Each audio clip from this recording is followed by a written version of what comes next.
Here's an update on the Great Snow Hoax. Holy shit. Of 2026. I can't open the door because I have, Jesus Christ, I would guess roughly 2 feet of snow.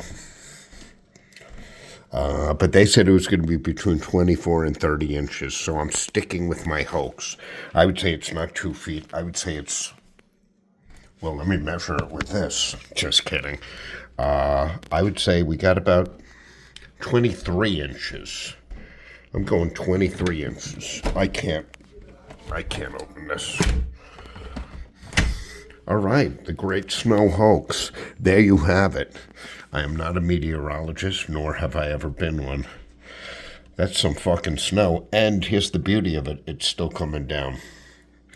I can't open the front door and show you through there because, number one, it wouldn't be accurate. Number two, the door opens in and I have about 3 feet of drifts on it.